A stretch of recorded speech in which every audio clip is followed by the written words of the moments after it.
Success Insight shares the stories of the people with passion and drive who make things happen in the world. Here's your host, Howard Fox. Good morning, everybody. This is Howard Fox, and welcome back to another episode of the Success Insight podcast. Our guest today is Clare Stead. Clare is the owner and creator of Oliiki. Oliiki is an app for your smart device that is designed to help parents find the learning in everyday play to help their bump or baby reach their full potential. Clare is a teacher by training who then became an education researcher and has now turned her sights on e-learning, or I should say, has turned her sights on e-learning for the past 10 plus years. Clare has created an e-learning platform for primary age children around the world. She has built e-learning content for adults to help them learn new skills and is now creating e-learning content for parents to understand the learning and everyday play that their babies are getting. Clare, welcome to the Success Insight podcast. Howard, thanks for having me. It's really lovely to be here. Fantastic. In the spirit of full disclosure to our listeners, I met Clare on a podcast site called Spot a Guest, and we'll provide a link back to that later. But Clare was asking lots of questions about becoming a guest on a podcast and perhaps even maybe someday having a podcast herself. And, I just really was very curious about the work she was doing, especially with Oliiki and these smart devices for children. So, Clare, it's just a great opportunity to talk about today what is going on in the area of learning for children. And so tell us a little about yourself and what's Oliiki? Okay, thanks ever so much. So, yes, I'm a teacher, a primary school teacher by training, and I've worked as a teacher for 15 or so years, working around the world. I've worked in 3 different continents in a number of different classrooms. And then the children that for me were most exciting were the children who had clearly got intelligence and were capable of learning really well, but just didn't have the skills to access that learning. And consistently, I kept finding them in classrooms. And for me, they were the interesting children. You've got the children who are going to learn anyway, who are hungry to learn, and they're really exciting. But the ones that I want to get to grips with were the ones who just weren't unpicking it for some reason. And then I fell into becoming an education researcher. And we again worked with the top 5% of schools in England and Wales, looking for best practice and trying to roll that out across the country and make impact and change. But what we found was actually we were making most impact in the lower ability children. And that for me was quite fascinating. And again, it started looking for my interest in those children who just weren't accessing the learning that the government said they should be able to do. And then, because I'm actually quite old, I started doing this thing that didn't even have a name then, and making learning objects is what they were called. And even I didn't really know what they were. But it turns out that's called e-learning. And I was making it for a number of governments around the world. And so I would make the e-learning content that would be at the level that the government said the children should have. Some of the children still couldn't access that learning. And it consistently, you had this group of children that they weren't in the special needs group, but they were not accessing the learning. They didn't have the focus and the concentration and the pencil grip control and that sort of thing. And it got me thinking, and I wondered why and what was going on. Then I moved to Zambia and met a man on a plane, as you do. And of course. And he very kindly asked me he wanted to change the way education took place in Africa. And he asked me to come along and do it for him. Because that always is the way to have a job interview, isn't it? Of course. Now, this was, I assume it was a long flight, and you actually had an engaging conversation, and the outcome was, you got to come to Zambia and help change it. Well, that would be the American point of view, but we were British. So we sat next to each other for 8 hours in silence. And then on the last hour, we finally spoke. And I'm showing how old I am because he had this thing and I was desperate to know what this thing was. So eventually I said to him, what is that? And he said, it's an e-reader, which is the name that a Kindle was in the very beginning. Right. And it's just come out of America and I'm so excited. And so I couldn't quite believe this thing. So we were investigating together. And then we had this conversation all about how we were going to change education in Africa and how we were going to give kids the best opportunities they possibly could, even if they were in the deepest, darkest bits of Africa with no connectivity, and how were we going to do it? It was a really big challenge. So he then, by the end of the flight, he asked me to come and help him. And I spent the next 10 years building a product which is now out in the market and rolling across Africa called Mwabu, and that is putting the whole of primary education on a tablet. Currently, I think it's in 9 languages, voiced and translated, for the children to be able to access the learning in their own language. And it helps the teachers move from rote learning to inquiry-based active learning. How many languages are there in this device? 9 currently. 9 languages. Mm-hmm. And so really the device is language specific. So can you easily go from one to the other, or? Yes, you swapped between the two. Okay. And while I was doing that, that's when I saw a graph that came out of Harvard by C.A. Nelson in 2000. But I saw it quite a bit later. And this graph showed the learning that takes place in the brain development in the first 1,000 days of life. So that goes from conception to 2. So there are 1,000 days from the conception of your baby right the way through until they're 2. And the brain development during that period of time is completely bonkers. Like, the graph is this massive peak in the graph of learning. And for me, it was like switching on a light bulb. It was the most exciting thing to find, because I suddenly realized that this was what was missing. We had all these children who weren't getting the stimulation that they needed in those early days for various reasons. It might be that mum and dad just don't have any time, or the kid. I was in Africa, so a lot of the children were on the back and people weren't necessarily talking to them in the same way, or mum and dad are working, or they just don't know how to do it. So I have a question.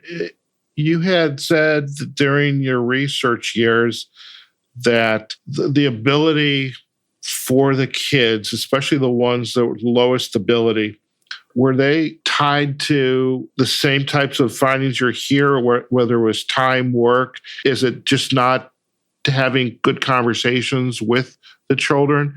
And did it cut across all socioeconomic, racial spectrums? It's a number of different things. It's parents not knowing how to interact with children, parents not realizing the importance of their interaction, not understanding the different kinds of questions you can ask a child, and that certain things need to be taught that you would think are implicit, that the children just learn. But actually, we have to teach, and we have to, I'm not talking about teaching ABC, I'm talking teaching through play, through experience, through just giving a child the opportunities. Yes, it cuts across socioeconomic environments as well. And though people will often say that the most vulnerable children are the ones in obviously the most deprived environments, actually I believe there is another group that are at risk. And that's the group of the parent who is the nice middle class parent. There's 2 people working full time. They're really busy. Then they may even have a nanny, and the nanny and the child build an amazing relationship. But do the parent and the child build an amazing relationship? And is it a relationship that will last them for a lifetime? And are we setting our children up as teenagers to fail because they haven't built the relationship at the outset that sets the ground rules, that shows the child that when mum or dad says no, they actually just genuinely mean no? And have we given the child all those building blocks of learning that we need in place? Because learning is a bit like building a house. If you put the building foundation in really strongly, then what you get is a nice strong building with a roof that fits and sits on the top of the house. If it's not strong, there will be gaps. And then think about maths. When you go into school and you do math, when you think about that, if you have missed an understanding early on, like what's addition, what's it really mean, then the rest of your maths experience becomes extremely difficult because you can't build on those skill sets. And learning is like that. It's experiential learning. And, we build from the bottom up, and skill builds on skill. And until we've got those skills in place, we can't expect our children to have a strong foundation. Sure.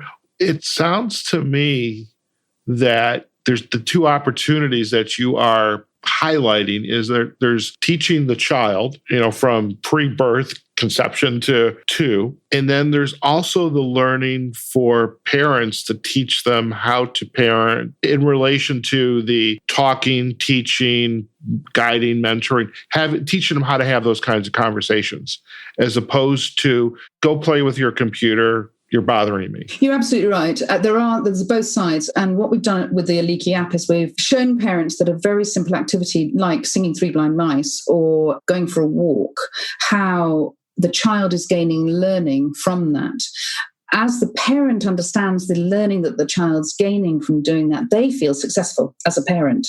So for example, if we talk about a baby holding a rattle, if the baby is holding the rattle, and if you put the rattle in their thumb and first two fingers and they hold the rattle and they shake it, well, funnily enough, that's the same muscles that you're using to hold a pencil. If you now know that, aren't you more interested and engaged in helping your child to do it more often? I'm absolutely not talking about pushing school down to being bumps and babies. Absolutely. If anyone ever were to think that, I'd be devastated. It's about play, and it's about what can your child learn through play. So if you take a toddler for a walk and they're looking at a berry and you ask them to look at it, and maybe you take their time, you go at their pace, and which is much slower than the rest of us would expect it to be.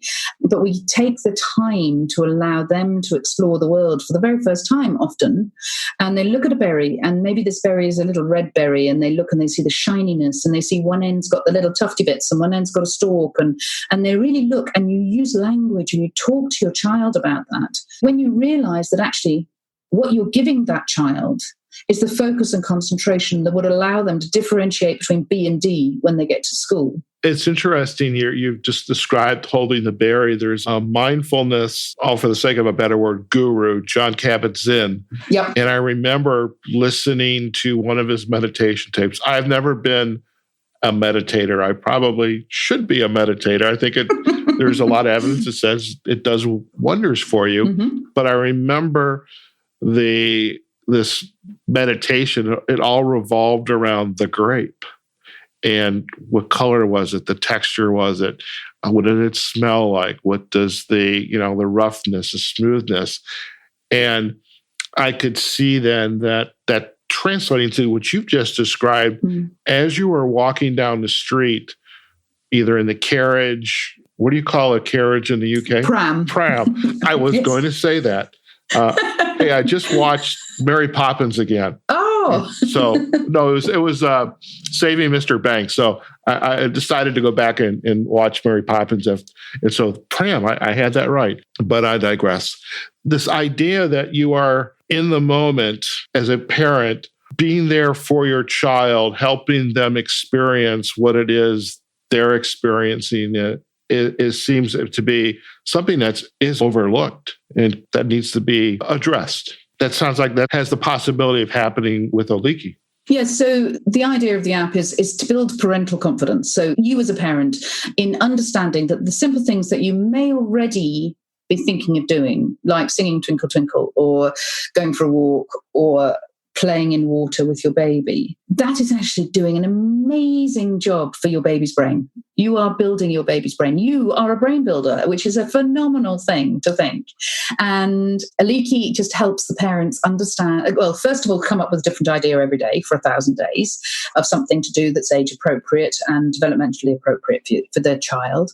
It's meant to be a kind of no stress app, because the last thing any new parent needs is, I haven't done my app, I haven't done this. But also there's no pressure, and it just needs to be a friend rather than anything else. So it then shows you how to do it. So don't drown the baby, because that's not great. Put sun cream on before you take it outside, that sort of thing. The rest of it is about you as a parent and trying to help you understand that what can be quite a tricky period of time when you actually haven't got a clue what you're doing, and this baby doesn't seem to be going away. It's your job. And you come home from work maybe and you're really tired. I remember that was one of my challenging times, the sort of like the 4 o'clock to 6 o'clock time when my childminder had fed my baby, and now what? I'm so tired, I just want to go to bed. And if somebody had told me what to do, I absolutely would have been most grateful. And to then have thought, well, wow, not only am I being told what to do, but I understand it and I understand the science behind it, then that would have been, for me, a fantastic help. And that's basically what Oliiki is doing. And it's just one of the biggest feedback I've had from parents is that it's building their confidence, and it makes them feel much more supported and much more like they're able to be successful. And as a teacher, we know that success breeds success. And so those little wins are the ones that build to the big wins. And what we're doing in those early days, even before the baby's born, then what we're looking for is the successes that build the relationship between you and your partner. Well, what kind of child do we want? Do we want a child who's a questioning child? Well, then maybe we need to accept that they're going to ask questions, in which case, are we ready for that? Or is that not really what we're set up for? Or are we wanting an independent learner, in which case we need to set the house up so they can be independent? Where does that play into child or infant development? And the reason I'm asking this is from a personality, behavioral perspective. There's the idea that perhaps we're hardwired. So we know we're introverted versus extroverted. Noises really kind of overwhelm us. We tend to cry because we're the sensory overload versus the little baby who's like, they're in the middle of the discussion. They're like happy being around people. They don't want to be alone. So I was just curious because you were starting to say, I thought I heard you say, what kind of baby do we want? What kind of child do we want? I do think an introverted child, for example, needs parents that are willing to help them explore their discomfort. Absolutely. So I'm just kind of curious if you can kind of clarify that just a little bit. Yeah, I'm not saying let's design a baby our baby. What I'm meaning more along the lines of is, do we want, if we want a child who ultimately is going to be a child who's prepared to take risks, if we then say on the slide, every time they go up the slide, is it a slide in America? The one that gives Yes, it is. If every time they go up the slide, you say, oh, careful, it's not too high, careful. Are you allowing that child to discover their risks? Right. Or are you putting your risks on them? Right. Obviously, as a parent, it's our job to keep our babies safe. Right. But we need to, in other words, we need to look inside ourselves. And we need to think, are we being the parent that enables the child to be the child that we hope they can be? If we have an introverted child, we need to help support that child to grow and develop in their way. And it's not about parenting. It's about who am I being as a parent to enable my child to be the child that I would like them to be. Fair enough. Yeah. I'm curious too, what your thoughts are. And I ask this because I think this app is just fascinating. This idea that the child is in their learning mode, they're exploring, they're starting to create the substance of who they're going to become. And the parents have this huge impact, whether they truly realize it or not. Is there an issue in the UK when the parents are walking the child in the pram down the street and they're clicking on their smartphone, not paying attention to the child? I see that all the time here in Chicago. I see, the dog owners, for that matter, they're on the cell phone while they're walking the dog. I know, and the amount of accidents and then accident emergency where people have walked into the lamppost or whatever. I've seen that. I think the cell phone has a massive, massive impact on all of our lives. And I think there was a research paper out the other day that said that I can't even remember what the numbers were, but something like 1 in 4 teenage children, secondary school children, has a smartphone, and they spend more than half their time on the phone or something like that. Honestly, the numbers were shocking. Please don't quote me on them. I don't remember what they were. But so I do think the cell phone has a massive amount to answer for, because I think that's part of the reason that we're not interacting in the same way. But I think it's more than that. I think it's the fact that we don't live in our extended communities anymore. We live in our nuclear families. We have doors and we close them. Kids aren't out in the street. I mean, I was writing the other day on one of my blogs about when I had my eldest child. She was 5 days old. I'd come home from hospital after a tricky birth and had my C-section, and it was time. In those days, you bathed your baby when you brought them home. So it was time to give her another bath, and my mother happened to be there, and I had done the bath, and by doing the bath I mean I picked this baby up, dunked it in some water and sort of dunked it out again because it was all terrifying.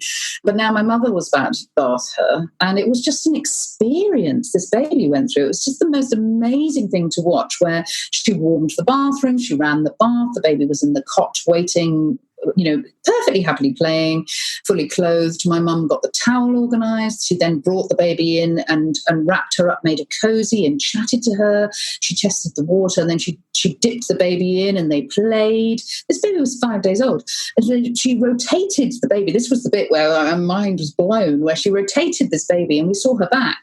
And I was horrified, absolutely horrified to discover that my baby wasn't perfect. My baby had a strawberry nevus, which is actually just a raised set of blood cells on her back. But I didn't know. I was her mother, and I didn't know that she had this thing on her back because I've never seen her back before, because I wasn't brave enough to hold the baby the other way round. I didn't know how to do it. But by watching my mother, I learned the skills of how to do that.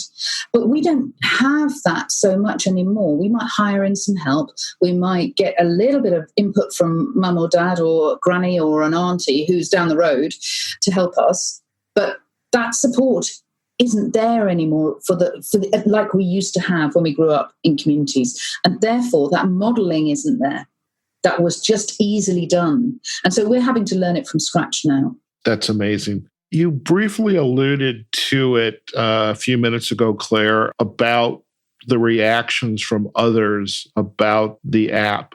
I wonder if you could share a couple more stories of what you are hearing from the individuals, the organizations, the schools, whoever is getting this app and using it for the parents and the child. What are you hearing? So health visitors are really interested in using the app with their families to support their work. So what they're wanting to do is use the app almost as a conversation piece. So they're in their weekly meeting, they'll have a conversation. They'll talk about, look, what's coming on the app next week for you?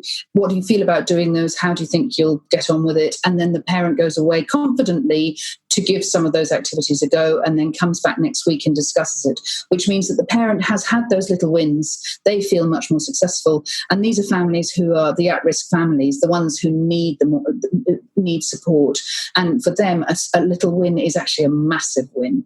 So that's the health visitors. The parents who are buying it themselves are giving feedback that it's giving them lots of different ideas of what to do, that they actually now feel they're doing the right thing. And they don't have to worry about it anymore. A load of them have said, I've stopped Googling because I'm sick of the contradiction. And that for me is quite big. And I had one woman say to me the other day, I didn't think I could have a baby, but what I'm seeing in your posts makes me think that I can. I mean, that's really exciting. Wow, that's wonderful. That's wonderful. Where do you see this app going in the next, let's just say 3 to 5 years? Where would you like to see this app going? Okay, my dream. Your dream would be that every parent, and I mean men and women, was given it at check-in with the midwife. So that it becomes part of the conversation that you have with any professional, so that it has its status. In other words, play is put at the centre of parenting. We're putting learning at the centre of parenting through play. That means our children are arriving at school ready to learn, because when education works, it is wonderful. When it doesn't, it's a daily reinforcement of failure. And why would we want to put our children through that? Very good. Thank you for that. I would be remiss if I didn't ask you, knowing that you are in the UK, 2 times in events that I have attended, I had the pleasure of hearing a keynote from Sir Ken Robinson, and his work just totally blew me away. And I'm wondering, this app, I mean, I would imagine he loves this app. He's got to love this app. I would love Ken Robinson. I mean, the God, Ken Robinson, he is my hero. He's absolutely what Ken Robinson is talking about. It's about putting creativity at the center and the heart of everything that we do in the home. And I'm talking about starting before school. I'm talking about giving our kids play status. And if you ask me whether or not that stops at 2, in my world, no, it goes right the way through, and it should be the center of all education all the way up. I went to a conference really recently that had the Lego Foundation were running part of it, and they came and they did a session, and they gave us 6 bricks, and we had to make a duck. And it was at Cambridge University, and the room exploded with cacophony of noise. People were talking, they were interacting, they were communicating. And then the next follow-on activity was to work with your partner and join your 2 ducks together to make one bigger duck. And the learning that was taking place was phenomenal. And if that's a group of academic adults in Cambridge University that are getting pleasure and interaction and learning from play, why is it not the center of all of our education? Very much so. Who are the other thought leaders in this area of work? I wanted to say niche, but it's not a niche. I mean, this is definitely a mindset, and it's also got a changing the paradigm of what is education, whether it's in the UK, here in the US. You've got the Centre on the Developing Child in Harvard, who did the original work. And when I saw their work, it blew me away. It was like a light bulb moment. And basically what they've taken is the mega clever neuroscience and made it human. What I've done is taken that human stuff and make it parent-friendly and child-friendly. And then you've got people like the Saving Brains community in Canada, who, again, fantastic stuff. And then in the UK, you've got the Peddle Institute at Cambridge, who are, as I understand it, the first people who are doing research into play, which is phenomenal. And then the critical First 1001 Days organisation in the UK, who are, again, they're making the case for babies and talking about it. There are others, or why relationships matters and parent foundations and that sort of thing. There's a lot out there, but it's a small group of fairly vocal people. And then the newest kid on the block, which is not really new, but the loudest voice at the moment is the Duchess of Cambridge, who's talking about it and how important. And she's just launched, actually, her Royal Foundation has just launched something called the 5 Big Questions. And it's a survey where she wants to find out what people are thinking is the most important thing about the first 1,000 days. Wow. I have to tell you, maybe the Duchess of Cambridge should get a copy of your app. And I would, go right to the top there.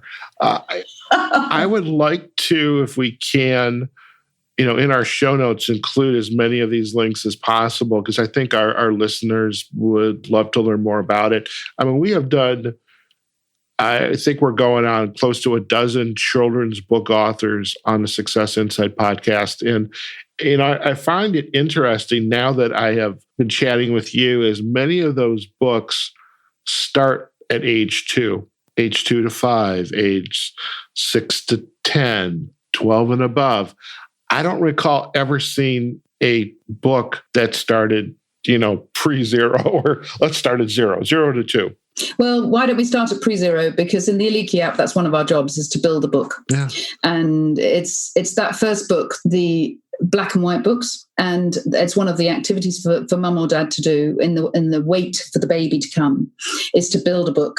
And they don't have to be an artist. It's just about getting a black felt tip and doing some shapes and patterns and putting it together and sharing it with their baby and talking it through. And in fact, it's the second activity in Oliiki that you do once your baby's born. The first activity is to spend time and talk to them. Day 2 is read them a book, because it's so vital that we start reading with these babies as early as possible. Fantastic. Clare, it has been an absolute pleasure to have you on the Success Insight podcast, and really to be introduced to the work you're doing, and really some of the insights and the light bulbs are going off in my head. And of course, mentioning Dr. Ken Robinson, because I always think about his keynotes. I mean, the man is just amazing, and the TED Talks, and it's like, I would love to go listen to him again. So if he doesn't have this app, he needs to have the app. I tell you, if I could have dinner with Ken Robinson, that'd be amazing. In fact, can I put some people on the table? I'd put him, I'd put Professor Jack Shenkoff, I'd put Paul Ramdanchani from the Peddle Institute. There's a load of people that I'd put on there, maybe the Duchess of Cambridge. We could all talk about play, we could talk about kids, we could talk about learning. I'd be blown away. That's my dinner party sorted out. I think it's all sorted out. Let's do this. And thank you very much. We will do our part in our show notes to have the backlinks to Sir Ken Robinson, the websites to the foundations, et cetera. So we're going to do. Thank you. We're going to do what we have to do to support this. Clare, go ahead. It'd be just amazing to make the impact that we can make on babies' lives and the next generation and the next generation after that. So that's what I'm looking to do, make that impact and make change. Fantastic. Claire, if our listeners would like to learn more about you and your work, and especially about Oliiki, where are the best places for them to go? So our website is Oliiki.com. And then, of course, there's Facebook, Twitter, and LinkedIn, and the good old Instagram. Good old Instagram. It's interesting. I would probably suggest you go on Pinterest, because many children's book authors are on Pinterest. And I made an account. Okay. But I don't think I did much more than that. But yes, I probably ought to. I actually had an account until I had actually a children's book author, Lisa Rose. And, we're on Pinterest. And so I went to look on Pinterest, and it's like, oh, wow. So your podcast, because we are talking about children, we're going to put that on Pinterest as well. In any case, the fact that you are active on the social sites and the website is perfect. And we will provide the backlinks to those sites on the show notes, as well as we'll work with you to get these other organizations. Yeah. Thank you. And if anyone's interested in the app, it's available in the app stores. And we'll actually provide the links to it as well. I am excited. I just think this is fantastic. And, even with adults in our learning and development, career development, professional development, the use of apps doesn't have to be earth-shattering. It just needs to be baby steps, just a little bit at a time. Yeah. Baby steps. There's little successes, because you know what? I was thinking about it the other day, and those little successes just make you feel good. And if you feel good, you are good. It's not rocket science, but it is really nice when we feel proud of ourselves. Fantastic. Claire, thank you again for being on the podcast. Thank you very much for having me. All right, folks, we have just been chatting with Clare Stead. Claire is the owner and creator of Oliiki. This is an app for your smart device, and it's designed to help parents find the learning in everyday play, and then to help them through the bump and onto the baby to help them reach their full potential. Do check out Claire's website. It's Oliiki.com, and we'll provide a link to that, as well as to her sites on LinkedIn, Twitter, Facebook, and Instagram. And we're also going to provide a whole bunch of other links to some of the organizations and thought leaders, such as Sir Ken Robinson, that we had discussed during today's podcast. Totally fascinating episode. And this is really, again, why I love this podcast, because we could be talking about everything is about leadership, entrepreneurship, conflict management. But what I love about the podcast is the range of guests that we get to have on, and really learning about Claire and her passion for this work and this app that she's created, and the potential and the uses for it are boundless. So I'm really excited to be able to share this episode with you. So again, I hope you enjoyed it. Please let us know what you thought of the episode on our website, successinsightpodcast.com. If you found us on LinkedIn, Facebook, Twitter, Instagram, no, we're really not that much on Instagram, Pinterest, YouTube. Do let us know what you thought of the podcast. Follow our pages, and there's going to be more great episodes coming up on the Success Insight podcast. So wherever you are, whatever you're doing, go out there, have a phenomenal day, and we'll see you again soon. Take care now. Success Insight is a production of Fox Coaching and First Story Strategies. Find us online, successinsightpodcast.com.